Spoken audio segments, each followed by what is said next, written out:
The Ndimande brothers, Siyabonga and Malusi, have finally arrived in South Africa after being extradited from Eswatini.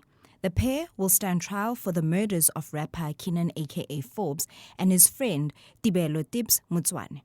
But as the country witnessed their return, the late musician's father says he still has one burning question: who commissioned the hits on his son? AK's father, Tony Forbes, says that the moment has been long time coming, but the fight for answers is far from over. For me, there's only really one question, and I doubt that they'll be able to answer the question or be willing to it. But for me, what we mustn't forget is that the person that commissioned this is not in that group of seven.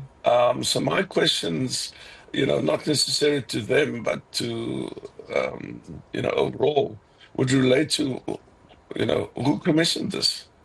Where did it start? Who's behind this?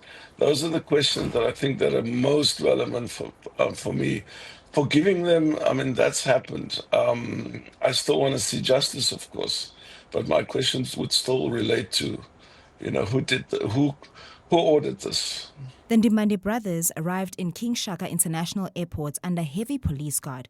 KwaZulu-Natal Police Commissioner Julius Mkhwanazi said this level of security was necessary given the high-profile nature of the case. As they have now made their way to correctional facility, Mkhwanazi said he hopes and trusts that the facility will be able to protect them until they return to court again and their case is finalized, so that they at least come to an outcome. The brothers made their first appearance in Durban. The state wants them to stand trial alongside the 5 others accused of the murders.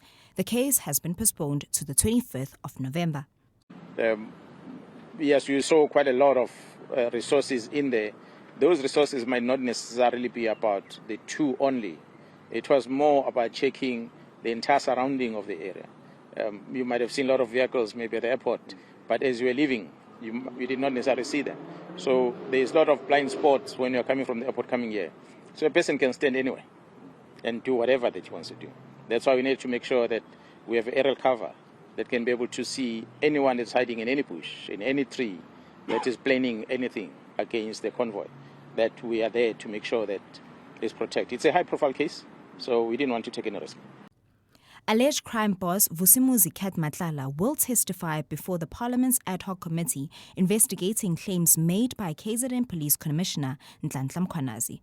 This comes as the Madlanga Commission and Parliament's probe running parallel, both revealing deep links between crime syndicates and officials. Matlala remains behind bars after being denied bail and will testify from the Kgosi Mampuru CMAX prison. In Ekurhuleni, EMPD Deputy Chief Brigadier Julius Mkhwanazi has been suspended for allegedly approving blue lights on Matlala's private vehicles. And in the ANC, Secretary General Fikile Mbalula confirmed that the NEC member Senzo Mchunu has been relieved of duties and placed on special leave as police minister. This follows allegations of corruption raised against him in Parliament. As recommended, has taken a decision that Comrade Senzo Mchunu's request for special leave from the activities of the National Executive Committee and the National Working Committee be granted.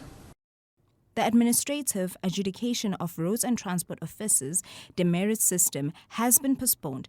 The implementation was due to commence on the 1st of December 2025. Now, 1st July 2026 has been earmarked as the new implementation date. The officer training and funding still needs to be finalized.